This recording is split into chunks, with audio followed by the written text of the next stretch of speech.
Olá, alunos de cooperativismo. A gente começa a gravar então a última aula.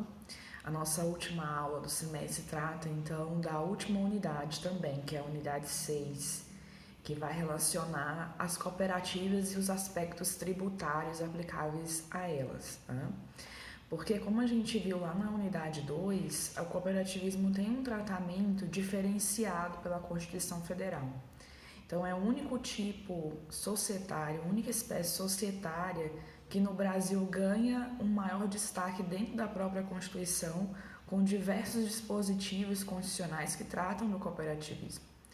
Entre os dispositivos constitucionais que tratam do cooperativismo e têm relevância para a gente aqui dentro dessa unidade 6, né, onde a gente vai falar de cooperativas, tributos e cooperativas e contribuições sociais, estão lá o artigo 5º, né, que garante aí a livre associação, a ausência de interferência estatal, né, sendo uma garantia.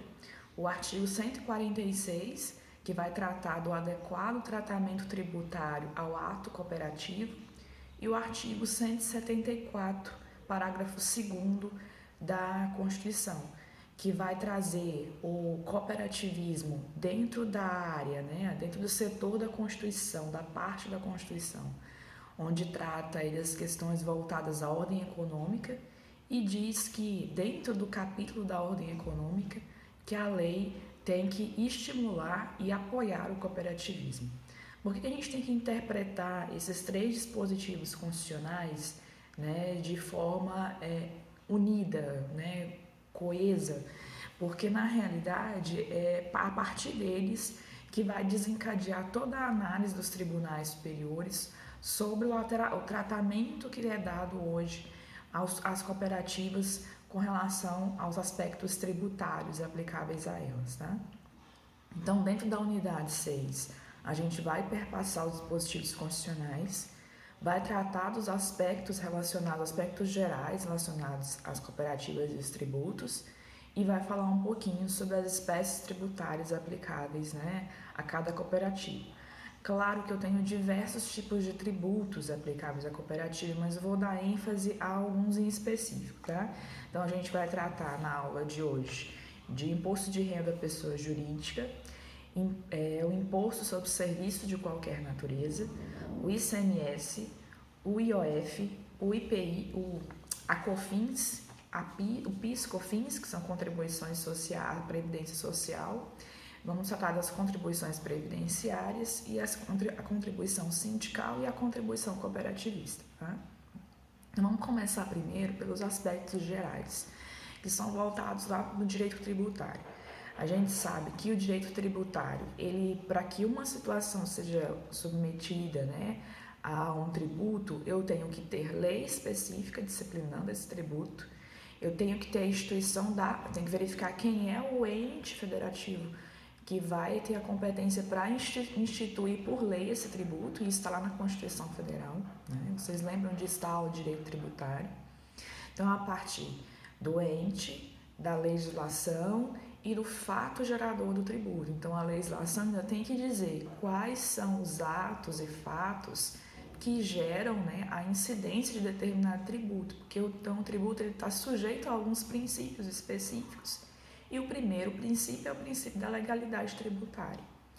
Então, esses aspectos gerais, eles são aplicáveis também aos tributos, né, de maneira geral, aplicáveis às pessoas jurídicas e dentro das pessoas jurídicas as cooperativas. E aí, quais são dentro dos aspectos gerais, já que a gente já viu que eu tenho que ter lei para instituir tributo.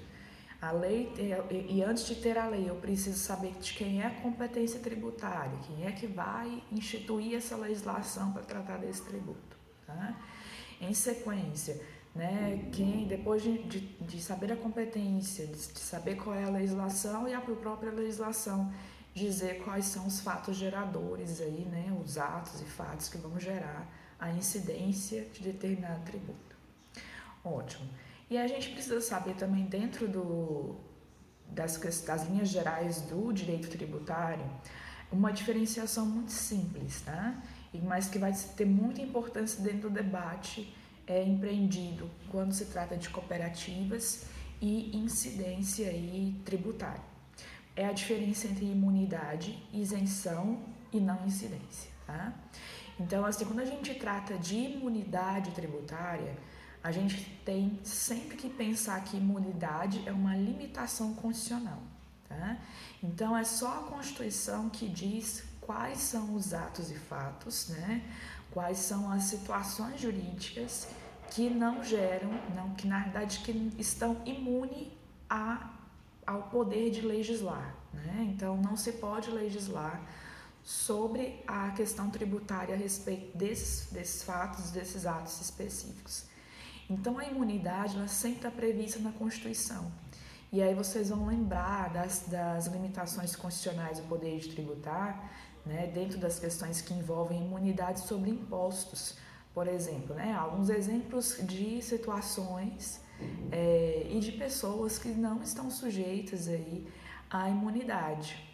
Que estão sujeitas à imunidade e que não estão sujeitas a fatos geradores de tributo que são estabelecidos pela própria Constituição Federal, tá? Então, por exemplo, partidos políticos estão dentro da situação de imunidade tributária. Templos religiosos também estão dentro das situações de imunidade tributária, né? A confecção de livros, né? Material didático também está dentro das situações de imunidade tributária. Então, a gente tem diversos tipos de situações que a própria Constituição Federal determina que não haverá aí possibilidade de se instituir tributos, né? E esse tributo em específico são os impostos, tá? Desses que eu disse para vocês, porque eu tenho, dentro de tributos, eu tenho diversas espécies tributárias, né? Eu tenho contribuições, eu tenho impostos, eu tenho taxas, né? Então, eu tenho que analisar também que tipo de tributo a gente está tratando, ok? Mas isso especificamente a Constituição traz a imunidade aí com relação a impostos, tá? Ótimo, tratamos de imunidade. Imunidade, limitação constitucional ao poder de tributar. E isenção. O que é isenção? Tá? Então, a gente precisa também diferenciar imunidade e isenção. Isenção é dada sempre por lei. Então, enquanto a imunidade é definida pela Constituição Federal, a isenção de determinado tributo é dada por lei. E essa isenção, ela pode ser dada sobre um fato, sobre um ato, sobre uma qualidade, enfim. É geralmente uma situação que seria geradora de tributo, a legislação diz, não, essa situação será isenta, né, de tributo. Então, a isenção ela é expressa, sempre a legislação vai dizer, olha, determinada situação, ato ou fato ou pessoa ou qualidade, que seria um fato gerador tributário, não será tributado, né? Por exemplo, supondo, e nós já tivemos uma situação específica, a gente vai falar do ICMS daqui a pouquinho, né? Durante um período no estado de Minas Gerais, por exemplo, o ICMS advindo de produtos ou serviços prestados por cooperativas de agricultura familiar, tá? Vocês estudaram aí o regime de economia solidária, né? Na unidade 5 que eu dei o material para vocês. Então, as cooperativas de economia solidária, de agricultura familiar, né? Muitas vezes compostas só por pequenos produtores, pessoa física. Durante um período no estado de Minas Gerais, eles tiveram uma isenção de ICMS com relação aos produtos que colocavam em circulação, tá? E eles não precisavam recolher impostos. Durante um períodozinho aí, o estado tinha essa peculiaridade, tá? Hoje já não existe mais essa ressalva na legislação do ICMS do estado de Minas Gerais, mas a circulação de mercadorias, via de regra, né, ela é tributada por meio de ICMS.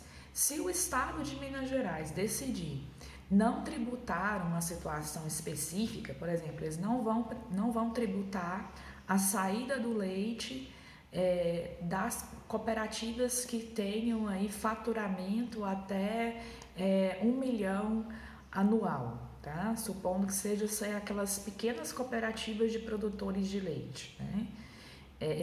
nesse sentido, ela pode estabelecer, mas desde que a legislação traga essa isenção, né, aquele fato gerador que comumente deveria ser aplicado o tributo para a essa situação específica discriminada na legislação é isento, tá?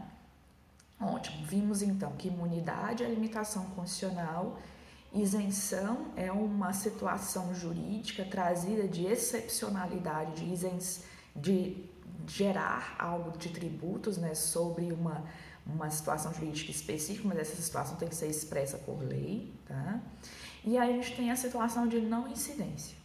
Então, imunidade, isenção, não incidência. O que é não incidência tributária, tá? Não incidência é quando não há nada falando em lugar nenhum, tá? Então, assim, são situações que pela ausência de previsão legal, que não fala nem que pode, nem que não pode, né? Não há incidência de tributo sobre elas, tá? Então, assim, o que eu preciso definir? Não incidência é quando aquele ato ou fato, tá, não é uma fonte geradora de tributo. A legislação deixou de fora essa possibilidade aí de haver tributação. Então, não é algo expresso, simplesmente a legislação é omissa a respeito, tá?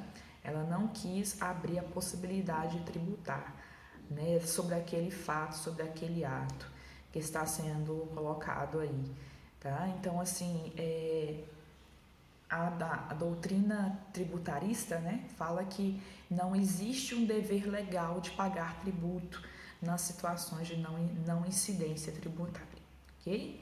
Então, esses são os primeiros aspectos, para que a gente possa compreender as questões relacionadas aos aspectos gerais do direito tributário aplicável às cooperativas, tá? Então, ótimo. Tendo isso, a cooperativa, já de imediato, ela não possui imunidade tributária. E por que eu tenho que afirmar isso para vocês? Porque durante muito tempo, muitas cooperativas acionaram o Poder Judiciário com fundamento no artigo 146 e 174, tentando levar a tese em frente que as cooperativas elas seriam imunes à questão tributária, ou seja, não poderiam ser tributados os atos praticados pelas cooperativas. Só que isso não colou dentro dos tribunais, tá? Porque a Constituição Federal, ela não prevê imunidade tributária às cooperativas. E imunidade tem que ser manifestamente expressa pela Constituição Federal. Então, cooperativas não têm imunidade tributária, tá? Cooperativa tem isenção de tributo? Também não. Não existe, pelo menos eu desconheço, legislações que isentam cooperativas de tributo. Nós não temos uma situação legal que exponha uma situação de não isenção. Pode haver situações de não isenção? Pode. Então, eu posso, por exemplo, determinado ente tributante pode determinar, por exemplo, que não haja incidência de um determinado tributo específico, por exemplo, o ISS, que a gente vai ver daqui a pouquinho. Então, as cooperativas de taxistas, que muitas vezes têm que recolher o ISS, elas podem aí ser isentas do ISS pelo município. O ISS é um tributo municipal, né, de competência do município, de instituição e de cobrança, né?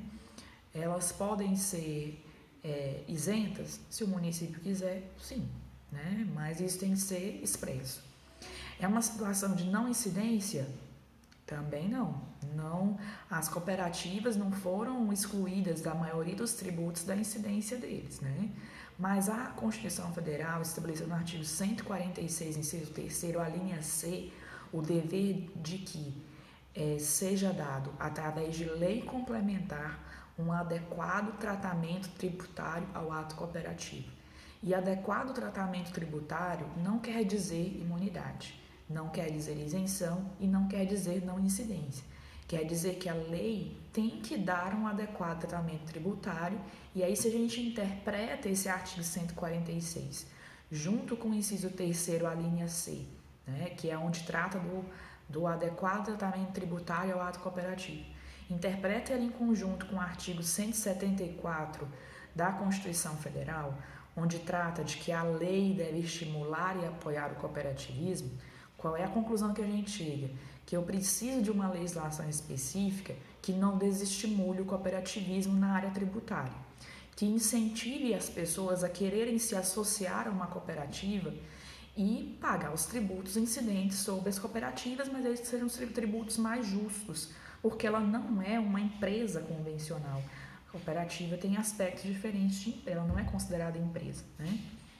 E ela muitas vezes congrega apenas trabalhadores de determinado segmento que se reúnem para conseguir sobreviver em determinado mercado e prestar seu serviço de forma equânime e prestar o serviço da maneira adequada. Ok? Dito isso, então a legislação não colocou não incidência, não colocou isenção, não colocou imunidade. O que há é uma necessidade de adequar tratamento tributário ao ato cooperativo, o que não existe desde 88, tá? Então, até hoje, nós não temos essa lei complementar a nível federal que trata do adequado tratamento tributário ao ato cooperativo e que foi um pedido do constituinte originário. Não temos eu fiz uma pesquisa uma vez no site do Congresso Nacional de 88 para cá, isso quando eu estava fazendo ainda o mestrado, fiz uma pesquisa legislativa mesmo, para saber as questões que envolviam o cooperativismo. Nós tivemos diversas matérias de lei sendo propostas dentro do Congresso Nacional visando dar esse adequamento tributário ao ato cooperativo, mas que nunca foram à frente. Foram diversos tipos de projetos de lei, tanto de iniciativa na Câmara quanto de iniciativa no Senado. E todos eles nunca tiveram segmento em frente, até perder a validade, né, naquela legislatura em que foram colocados aí à disposição para votação, tá? Então, nós estamos aí com mais de 30 anos de Constituição Federal e não temos efetivamente uma lei complementar que dê esse adequado tratamento tributário ao ato cooperativo. O que também é difícil, porque eu tenho diversas modalidades de cooperativas em diversos segmentos diferentes e diversos setores da economia diferentes, né? Tem cooperativas que trabalham no setor financeiro, outras no setor de saúde suplementar, tem aí cooperativas ligadas diretamente às questões de trabalho, né? As cooperativas de trabalho, cooperativas de consumo, agropecuárias. Então, cada uma delas deveria ir, na realidade, se a gente fosse pensar, não precisa de um estatuto único, né? Uma lei complementar única. Talvez eu precisasse de mais legislações específicas aplicadas a cada ramo cooperativista e adequado a cada ramo, né? Que trouxesse esse adequado tratamento tributário. Talvez hoje seja essa a realidade, e uma vez adotado um patamar dessa realidade, né, de legislar através de cada ramo, seja mais fácil conseguir esse adequado tratamento, mas que até hoje, há mais de 30 anos, é inexistente e depende, né, por ser lei complementar, ter quórum qualificado, né, para sua aprovação, depende de uma tramitação aí dentro do Congresso Nacional, tá?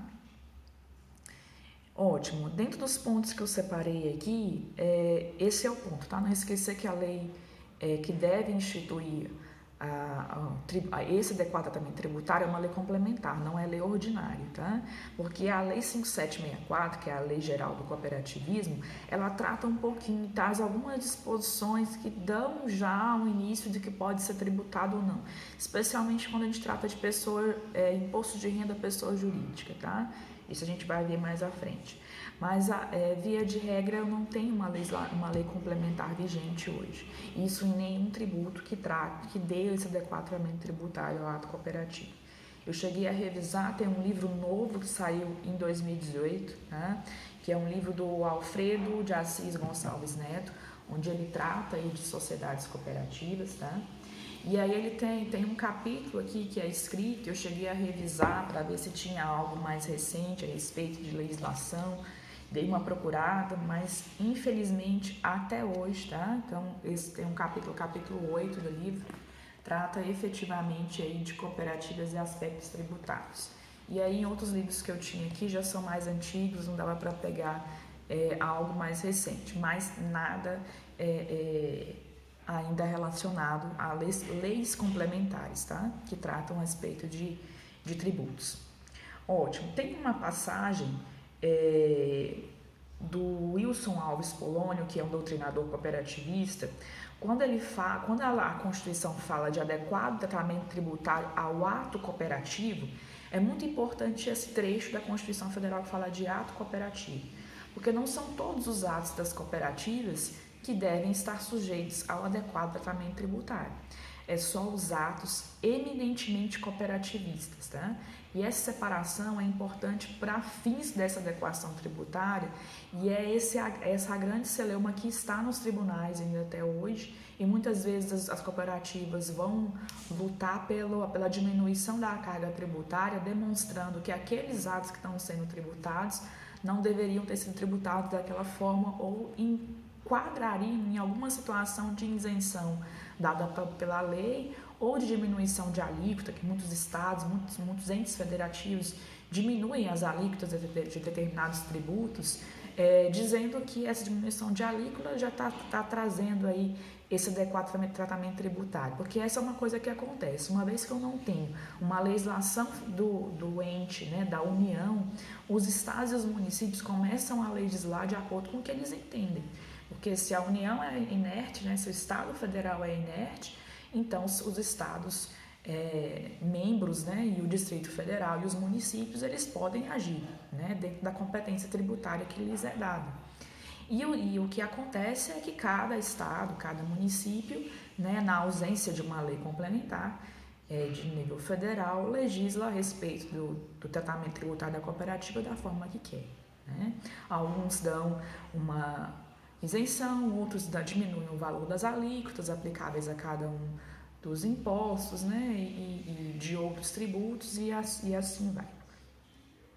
E aí essa questão do ato cooperativo é extremamente importante para a gente definir também as questões que envolvem a parte geral tributária relacionada às cooperativas. Por quê? Vocês viram comigo lá também na unidade 2, né, unidade 2, unidade 3, onde a gente fez a diferenciação de ato cooperativo e ato não cooperativo, né? Então, eu expliquei em linhas gerais para vocês o que é a legislação e o que os tribunais vêm entendendo, né? E não há uma posição unânime, não há uma posição consolidada com relação ao conceito de ato cooperativo, tá? Inclusive, tem uma ação ainda correndo dentro do Supremo Tribunal Federal que vai trazer efetivamente o entendimento do Supremo Tribunal Federal sobre o que ele entende do que é ato cooperativo. Mas isso é muito complicado. Então, se vocês buscarem algumas doutrinas cooperativistas, vocês vão ver que a grande celeuma, não só no Brasil como fora também, quando a gente busca alguns autores fora do Brasil que tratam a respeito do que é ato cooperativo, não há um consenso, né, sobre o que deve ser considerado ato cooperativo e o que não deve ser. A nossa legislação, de forma muito simples, no artigo 79, eu vou ler para vocês aqui, ela diz o seguinte, artigo 79 da Lei 5764 de 71, ela fala assim: denominam-se atos cooperativos os praticados entre cooperativas e seus associados. Lembra que a gente fez um esquemazinho, né, nos slides? Ato cooperativo é ato praticado entre cooperativa e cooperado, né? Ou cooperativa a cooperativa. Tá? Então, seguindo aquele esquema, segue o artigo 79 da Lei 5764. Atos cooperativos praticados entre cooperativas e seus associados. E entre estes, ou seja, entre cooperativa e associado, ou cooperativa ou associado e cooperativa, né? Entre estes e aquelas, e pelas cooperativas entre si, cooperativas e cooperativas, né? Quando associados, para a consecução dos objetivos sociais. Então, se a gente pegar, por exemplo, a Capuã aqui e o Unaí, o que seria um ato cooperativo, né? Em que, teoricamente, se no estado de Minas Gerais houvesse uma isenção tributária de ICMS, né? Não seria tributado, sob nenhuma hipótese, né? Porque a lei diz que é isento. Qual é o ato? O ato, por exemplo, de saída do leite da fazenda do produtor rural e entrega na cooperativa. Então, esse ato de sair o produto da fazenda do associado e entregar na cooperativa, ele não pode ser tributado, tá? Porque há uma isenção na legislação do ICMS, circulação de mercadorias, que via de regra, né, se sai do produtor rural e entrega numa empresa, tem que cobrar o ICMS, tá? Circulação de mercadorias e serviços. Agora, numa cooperativa, seria isento, tá? Porque é um ato entre cooperado, um associado da empresa, que também é fornecedor e que também é cliente, porque o cooperado ele tem essa natureza tripartite, né? Ele é cliente, fornecedor e associado da cooperativa e dono dela ao mesmo tempo, tá? Então, esse ato de entrega, de saída do leite da fazenda e entrega na cooperativa não poderia ser tributado por uma situação, por exemplo, de isenção de ICMS no estado de Minas Gerais, tá? Porque o artigo 79 define que o ato cooperativo aí, né, seria esse ato entre cooperativa e cooperado. E o parágrafo único, ele define o que não é ato cooperativo, parágrafo único do artigo 79. Então, ele vai dizer, o ato cooperativo não implica operação de mercado, nem contrato de compra e venda de produto ou mercadoria. Então, ele complementa o que é ato cooperativo e, ao mesmo tempo, ele já diz, olha, se o ato da cooperativa implicar em operação de mercado, implicar em contrato de compra e venda de produto ou mercadoria, não pode ser considerado ato cooperativo, tá? E aí, como é que a gente define de termos bem simples? Ato cooperativo, o ato praticado entre cooperativo e cooperado, e o ato não cooperativo é o ato de mercado, é o ato que qualquer empresa praticaria, né, em mercado com terceiros, tá? Com pessoas não associadas à cooperativa. E aí, dentro do conceito de pessoas, se insere tanto pessoas físicas quanto pessoas jurídicas, tá? Então, o ato não cooperativo é o ato de mercado, o ato realizado com terceiros estranhos à cooperativa, estranhos ao quadro social da cooperativa, tá? Por que isso é importante? Porque, via de regra, está se sedimentando dentro dos tribunais superiores, tanto dentro do STJ quanto dentro do STF, que esse adequado tratamento tributário ao ato cooperativo seria uma situação de não incidência dos tributos sobre atos cooperativos, né? Ou seja, seria uma situação que a legislação tinha que ser omissa, que não poderia tratar de forma alguma sobre as questões que envolvem o ato cooperativo, tá? Esse deveria ser o adequado tratamento tributário. Enquanto não há legislação, o Supremo Tribunal Federal, o STJ, o Poder Judiciário como um todo, a nível estadual inclusive, define, então, o que é adequado tratamento tributário do ato cooperativo e diz, se não há uma legislação complementar, se a União está há 32 anos, né, 31, 32 anos, esperando para legislar sobre ato cooperativo e não legisla, nós não podemos desestimular o cooperativismo, aplicando a mesma carga tributária que é aplicada a empresas. Então, a gente vai dizer que o ato cooperativo está numa situação de não incidência, né? E isso só o ato cooperativo, ou seja, só aquele ato praticado entre cooperativa e cooperado ou cooperativa e cooperativa desde que associadas. E esse ato cooperativo, ele não entraria, mesmo se teoricamente ele tivesse que estar dentro de uma situação jurídica de tributação, por ser considerado ato cooperativo, ele não está. Então, as cooperativas só deveriam pagar tributos no valor normal aplicável a qualquer empresa se tivesse realizando ato não cooperativo, tá? E na realidade, as cooperativas fazem os dois tipos de atos. Elas fazem atos cooperativos e atos não cooperativos ao mesmo tempo, tá? Então, assim, tem uma passagem do Wilson Alves Poloni que eu queria ler para vocês, que ela deixa muito clara essa questão, né? A natureza dos atos cooperativos e não cooperativos ganha relevo para fins tributários, à medida que essa classificação resulta na inclusão ou não de operações no campo de incidência das várias espécies tributárias sobre o faturamento e os resultados obtidos. Então, saber se eu tenho um ato cooperativo ou se eu não tenho um ato cooperativo é que vai determinar quanto de tributo a cooperativa tem que pagar para o fisco, tá? Seja esse fisco estadual, municipal ou federal. ok? Então, aí a gente vai usar essa classificação de atos cooperativos e não cooperativos, que é muito similar à classificação dada pelo Valmor Frank, e essa classificação de atos cooperativos é utilizada muito pelo Poder Judiciário, principalmente nas cortes, tanto o STJ quanto o STF, tá? Que são as classificações de negócio fim e negócio meio. Então, quando a gente trata de negócio fim, que é o negócio interno, a gente está falando da operação que é praticada entre associado e cooperativa. Negócio fim, que é o ato cooperativo. O negócio meio, né, ou externo, é o negócio praticado entre cooperativa e mercado. E aí estaria incidente o tributo de forma convencional, como é aplicado a qualquer empresa. Eu gosto sempre de dar o exemplo das Unimedes. Tá? Para vocês entenderem o que significa ato cooperativo, que é o negócio fim, e o ato não cooperativo, que é o negócio meio. Tá? Então, o que faz as Unimedes? A Unimed é a cooperativa de trabalho médico. O que ela congrega como associados? Médicos, né, profissionais da área de saúde.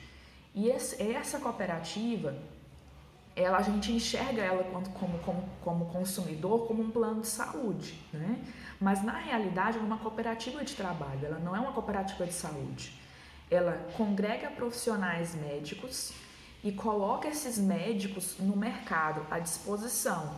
E ela é que também a dona da carteira de clientes aí do plano de saúde Unimed. Esses clientes são os consumidores, somos nós que não somos médicos, não somos associados a ela.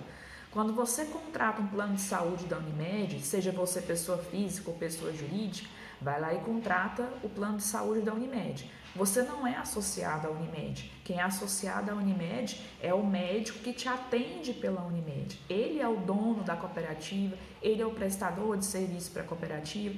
Você, cliente desse médico, cliente da Unimed, você é só um terceiro que pega esse serviço. Tá?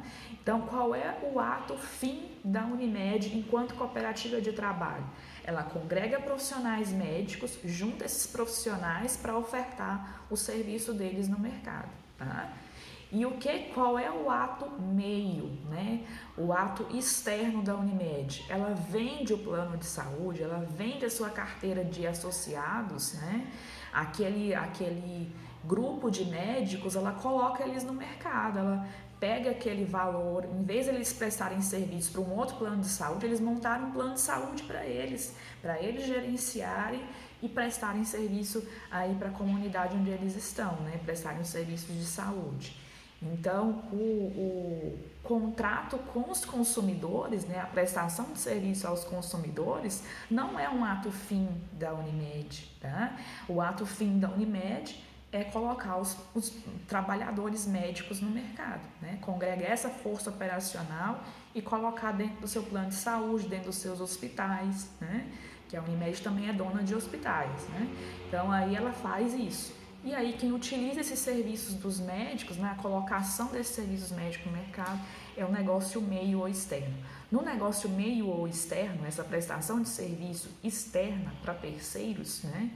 É tributado normalmente. Então, o ISS, que é o Imposto sobre Serviços de Qualquer Natureza, um imposto que geralmente é pago pelas cooperativas de trabalho, né, elas têm que ser pagos normalmente. Tá? E os demais impostos também sobre os atos externos, os negócios meios. Agora, sobre o negócio fim, que é o serviço que a Unimed presta aos cooperados, colocando eles no mercado de trabalho, tá? Sobre isso é que há a grande controvérsia, se há ou não a incidência de tributo, porque a legislação, a Constituição diz que eu preciso adequar o tratamento tributário ao ato cooperativo, e o ato cooperativo é o negócio fim, tá? É um negócio interno entre associado e cooperativo. Colocar os médicos no mercado, tá? Mas no fim, gente, por que a contabilidade numa cooperativa é tão difícil? Se vocês procurarem qualquer profissional da área de contabilidade, ele sabe que para fazer a contabilidade de uma cooperativa, ele tem que separar o que é negócio, o que é ato cooperativo, o que não é ato cooperativo. Porque é em cima disso que vai incidir os tributos. Então, aquele serviço que ele prestou para os associados, seja de venda de mercadoria, ele tem que separar para ver se ele consegue uma tributação menor ou se não há tributação, dependendo do tipo de tributo que vai ser incidente. E aqueles atos que ele praticou com terceiros, vai ser incidência tributária da mesma forma. Vamos pensar no supermercado que a Capu disponibiliza aqui na cidade, tá? Então a Capu tem um supermercado, tem a fábrica de ração, tem o posto de combustíveis.